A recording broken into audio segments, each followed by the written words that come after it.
नमस्ते, मैं प्रभात प्रियदर्शी आप सभी का प्रियदर्शी आईएएस विषय पर स्वागत है। तो आज मैं आप सभी के लिए ज्योग्राफी भूगोल का एक कंसेप्ट लेकर के आया हूँ। इसमें तो कि सूर्य के सबसे निकट बुध ग्रह परंतु सबसे गर्म शुक्र ग्रह, तो ऐसा क्यों?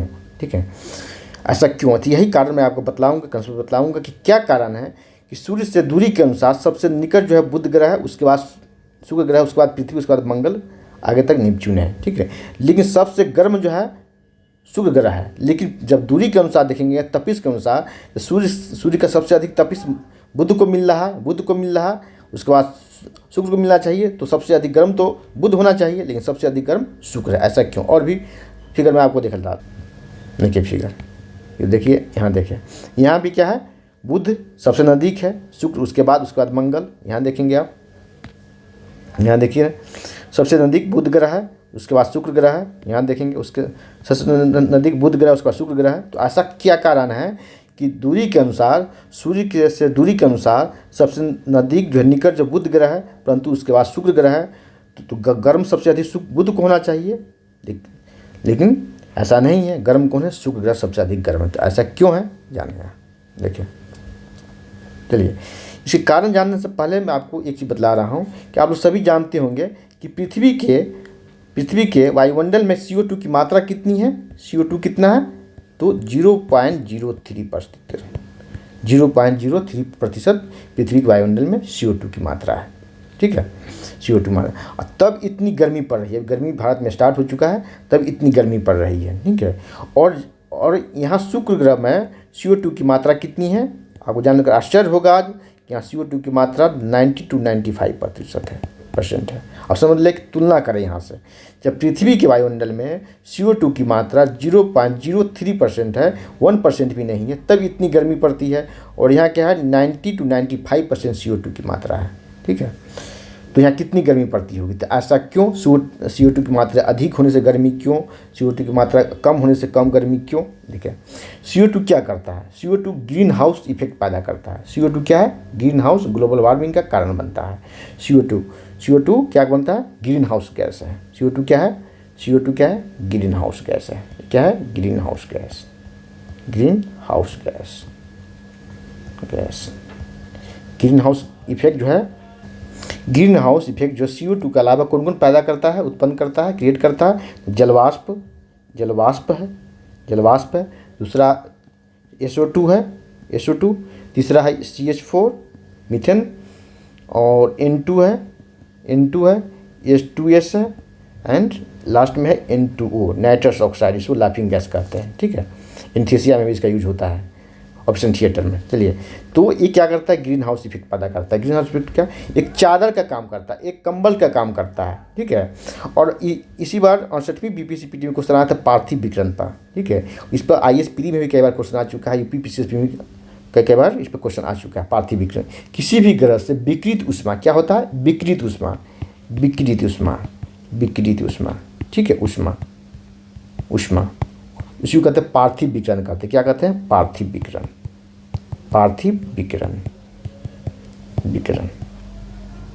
विकिरण।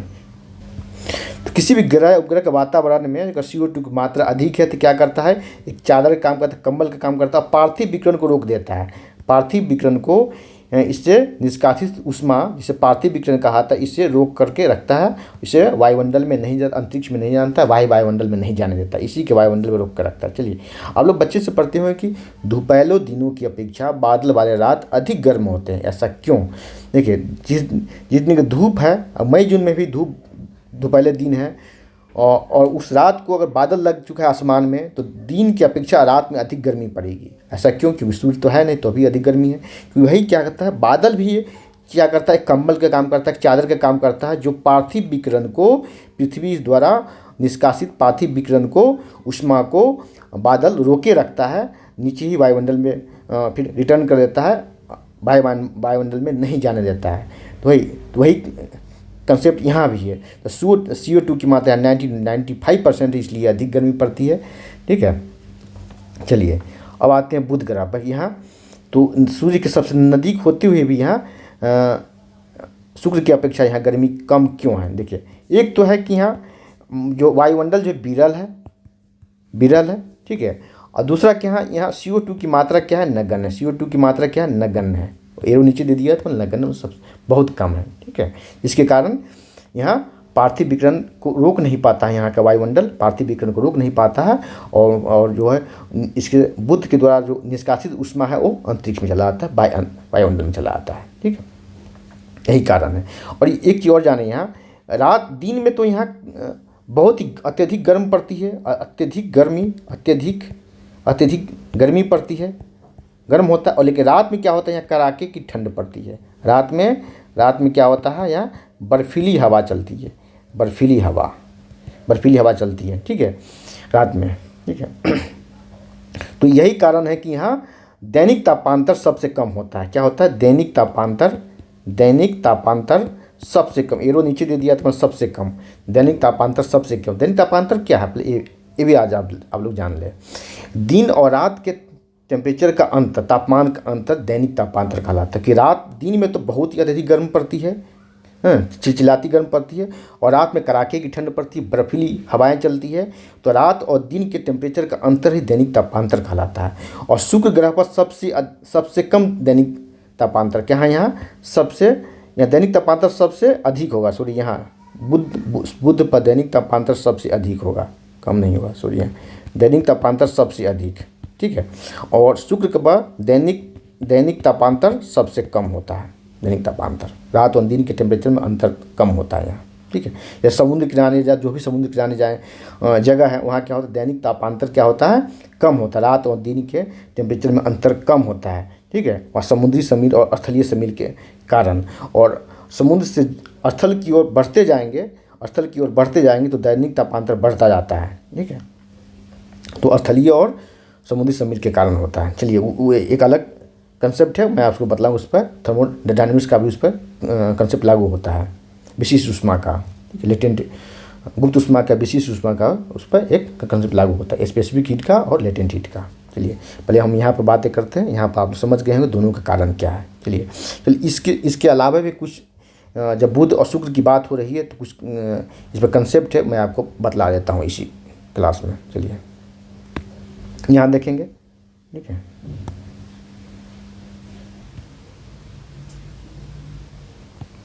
चलिए इसके अलावा आज जान गए कि गर्म क्यों होता है, ठंडा क्यों होता है। इसके अलावा भी कुछ कंसेप्ट आपको मैं बतला रहा हूँ। तो आप लोग अब जान गए, समझ गए कि सूर्य के सबसे नज़दीक बुध ग्रह परंतु सबसे अधिक गर्म शुक्र ग्रह, ऐसा क्यों। चलिए इसके अलावा भी जान गए, कुछ कंसेप्ट बतलाता हूँ। जब बुध और शुक्र की बातें हो रही है तो जाने, शुक्र को कहा था मॉर्निंग और इवनिंग स्टार कहा जाता है। आप लोग पढ़ते आ रहे हैं, कई बार एग्जाम में आ चुका है। मॉर्निंग एंड इवनिंग स्टार कहा जाता है। मॉर्निंग एंड इवनिंग स्टार क्या कहा जाता है, मॉर्निंग एंड इवनिंग स्टार कहा जाता है। क्वेश्चन आया कि मॉर्निंग और इवनिंग स्टार क्या किसे कहा जाता है, शुक्र, क्योंकि बहुत गर्म होता है, चमकीला होता है, इसलिए ये दिखता है, दूर से भी दिखता है, ठीक है। और शुक्र ग्रह एक ऐसा ग्रह है जो क्या करता है, घूर्णन करता है ईस्ट टू वेस्ट, मतलब पूरब से पश्चिम ये घूर्णन करता है। किस डायरेक्शन में, तो क्लॉकवाइज डायरेक्शन में, ये क्लॉकवाइज डायरेक्शन में, ठीक है, घड़ी की दिशा में। देखिए शुक्र के साथ साथ नेपच्यून जो है, नेपच्यून ये भी क्या करता है, east to west and clockwise direction में, ठीक है। कुल दो ग्रह है सौरमंडल में जो ईस्ट टू वेस्ट, पूर्व से पश्चिम घूर्णन करता है और क्लॉकवाइज डायरेक्शन में, ठीक है। इसके अलावा जितने भी ग्रह है, अपनी पृथ्वी भी वो पश्चिम से पूर्व घूर्णन करती है और एंटी क्लॉकवाइज डायरेक्शन में, ठीक है। चलिए शुक्र को क्या कहा जाता है, पृथ्वी की जुड़वा बहने कहा जाता है। पृथ्वी की जुड़वा बहने कहा जाता है। क्यों कहा जाता है, क्योंकि आकार और आकृति में पृथ्वी के समान है। आकार एवं आकृति, चट्टानिक संरचना में